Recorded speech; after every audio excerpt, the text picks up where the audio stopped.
شیطان الرجیم بسم اللہ الرحمن الرحیم۔ امید ہے کہ آپ سب میرے طلبہ و طالبات مزے میں ہوں گے۔ ہم جماعت داہم کی نظم وغیرہ کا جائزہ لے رہے ہیں، جو کہ نظم آخری نظم ہے جماعت داہم کی۔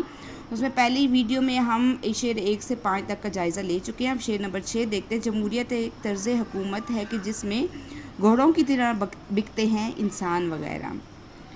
تو انور مسعود کا وہ مزاحیہ انداز ہے یہ شعر جمہوریت کے نام نہاد نظام پر گہرا طنز ہے۔ پہلا مصرع علامہ اقبال کے مشہور شعر کا حصہ ہے،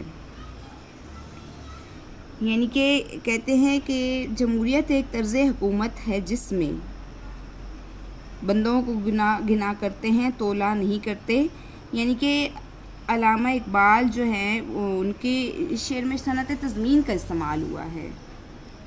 اس میں صنعت تضمین استعمال ہوئی۔ صنعت تضمین وہ ہوتا ہے جس میں یہ واوین کا استعمال ہوتا ہے، اور ایک مصرع کسی اور شاعر کا ہوتا ہے، دوسرا مصرع کسی اور شاعر کا ہوتا ہے۔ اصل میں یہ شعر ہے جمہوریت ایک طرز حکومت ہے کہ جس میں بندوں کو گنا کرتے ہیں تولا نہیں کرتے، جبکہ انور مسعود کہتے ہیں جمہوریت ایک طرز حکومت ہے جس میں گھوڑوں کی طرح بکتے ہیں انسان وغیرہ۔ تو اس شعر میں شاعر نے صنعت تضمین کا استعمال کیا۔ اس کی ایک صورت ہوتی ہے کہ کسی ایک مشہور شعر کو اپنی نظم کے آخر میں استعمال کیا جاتا ہے اور کبھی کسی مصرع پر پیش مصرع لگا دیتے ہیں۔ تو شاعر جو ہیں وہ جمہوری نظام حکومت پر طنزیہ انداز میں تنقید کرتے کہتے ہیں کہ جمہوریت ایک ایسی طرز حکومت کا نام ہے جس میں اسمبلی کے اراکین جانوروں کی طرح بکتے ہیں۔ ان اراکین کی خرید و فروخت جو ہے بالکل گھوڑوں کی طرح ہے، یعنی کہ جو اسمبلی کے اراکین ہیں یہ بھی بک جاتے ہیں اور جیسے گھوڑے بکتے ہیں۔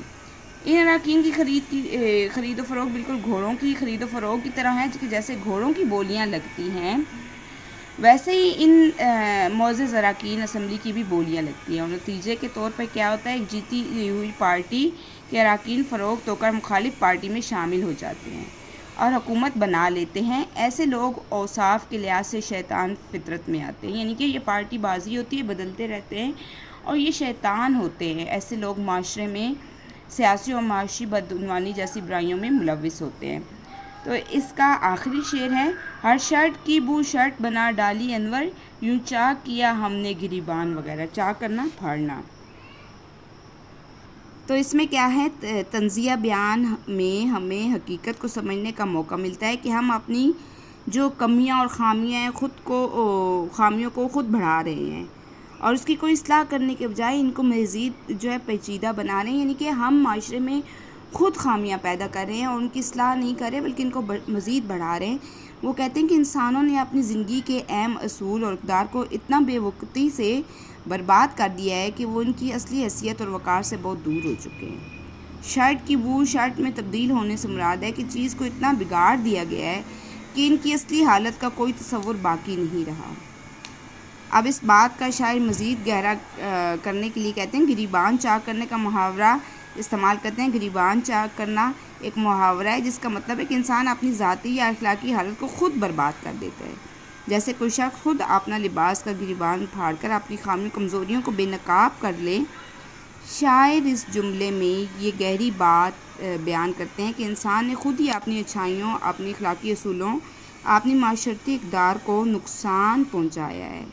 وہ اپنے آپ کو ایسا بنا چکے ہیں کہ خود اپنی عزت و وقار کو برباد کر چکے ہیں، جیسے کسی نے خود ہی اپنے گریبان کو چاک کر لیا ہو۔ تو امید ہے آپ کو یہ اشعار کی تشریح جو ہے وہ سمجھ آ گئی ہوگی۔ اب ہم دیکھتے ہیں کہ اس نظم کو پڑھنے کے بعد شاعر اور قاری کی نقطۂ نظر کو سامنے رکھتے ہوئے اس کا مرکزی خیال لکھیں۔ تو اس کا مرکزی خیال کیا ہو سکتا ہے؟ اس نظم کا مرکزی خیال ہے کہ ہمیں اپنی معاشرتی، اخلاقی اور سیاسی نظام میں جو بے انصافیاں ہیں، دھوکہ دہی اور بدعنوانی کو نظر انداز کرتے ہوئے ہیں، ان سب کو معمولی کہتے ہیں اور اس کی اصلاح کی کوشش کرنے کے بجائے ان برائیوں کو مزید پیچیدہ بنا رہے ہیں۔ انور مسعود ہمیں اس حقیقت کو ہنسی کے ذریعے سمجھاتے ہیں تاکہ ہم خامیوں کو پہچانیں اور انہیں بہتر کرنے کی کوشش کریں۔ اس میں کیا ہے، ضرب الامثال اور روزمرہ اور محاورات۔ تو ضرب المثال کسے کہتے ہیں؟ یہ ایک مکمل جملہ ہوتا ہے اور کسی واقعے کو بتانے اور اس پر مہر تائید ثابت کرنے کا ایک نرالا انداز ہے، جس سے گفتگو اور کلام میں کیا ہوتا ہے، چاشنی پیدا ہوتی ہے اور مضمون نہایت عمدہ ہو جاتا ہے۔ ضرب المثل کو کہاوت بھی کہتے ہیں۔ جیسے کہ انگور کھٹے ہیں۔ محاورہ کیا ہوتا ہے؟ دو یا دو سے زیادہ الفاظ جو حقیقی کے بجائے مجازی معنوں میں استعمال ہوں محاورہ کہلاتا ہے۔ مثلاً آنکھیں دکھانا، آسمان سے باتیں کرنا۔ اور روزمرہ کیا ہوتا ہے؟ دو یا دو سے زیادہ الفاظ کا مجموعہ جو اہل زبان کی بول چال کے مطابق حقیقی کے معنوں میں استعمال ہوں۔ مثلاً بھارت آئے دن کشمیریوں پر ظلم ڈھاتا ہے، اس جملے میں آئے دن درست روزمرہ ہے، اگر اس کی جگہ آئے روز لکھیں گے تو غلط ہوگا۔ اس طرح روز بروز، 5 7 وغیرہ۔ تو یہاں پر ہے آگے درجے ضرب المثال محاورات میں امتیاز کرتے ہوئے تقریر میں استعمال کے لیے جملے بنائیں۔ آسمان ٹوٹ پڑنا تو یہ محاورہ ہے، جب اس کے نقصان کا پتہ چلا تو اسے ایسا لگا جیسے آسمان ٹوٹ پڑا ہو۔ اپنا الو سیدھا کرنا یہ بھی محاورہ ہے، وہ ہمیشہ دوسروں کو مشکلات میں ڈال کر اپنا الو سیدھا کرتا ہے۔ آدھا تیتر آدھا بٹیر ضرب المثل ہے، اس نے نہ تو کاروبار ٹھیک سے شروع کیا اور نہ ہی پڑھائی پر توجہ دی، وہ تو آدھا تیتر اور آدھا بٹیر والی حالت ہے۔ آپ کاج ماکاج ضرب المثل، میں نے خود ہی اپنی گاڑی کی مرمت کر لی کیونکہ آپ کاج ماکاج، کیونکہ میں کہتے ہیں میں خود ہی اپنی گاڑی کی مکمل کر لی، میں خود ہی جو ہے نا آپ کاج ماکاج ہوں۔ چوکا چوند ہونا محاورہ ہے، شہر کی روشنیوں کو دیکھ کر اس کی آنکھیں چکا چوند ہو گئی، تو چکا چوند ہونا جو ہے۔ آئے روز محاورہ ہے، وہ آئے روز نئے بہانے بنا کر کام سے بچتا ہے۔ اور اونچی دکان پھیکا پکوان، ہوٹل تو بہت پرکشش تھا لیکن کھانے کے بعد معلوم پڑا کہ یہ تو اونچی دکان پھیکا پکوان ہے۔ رائی کا پہاڑ بنانا یہ محاورہ ہے، اس نے ایک چھوٹی سی غلطی کو رائی کا پہاڑ بنا دیا۔ 19-20 کا فرق ہونا یہ بھی محاورہ ہے، دونوں ٹیموں کے اسکور میں 19-20 کا فرق تھا۔ الٹے بانس بریلی کو ضرب المثل ہے، رات بھر جا کر امتحان کی تیاری کی مگر غلط مضمون پڑھ لیا، بس الٹے بانس بریلی کو ہو گیا۔ امید ہے آپ کو نظم وغیرہ جو ہے وہ سمجھ آ گئی ہوگی۔ ہم نے آج جماعت داہم کی 6 نظم جو ہیں ان کی اشعار کی تشریح اور ان کی مشق جو ہے وہ مکمل کر لی ہے۔ انشاءاللہ اب ہم آگے جو ہے حصہ غزل کا جائزہ لیں گے۔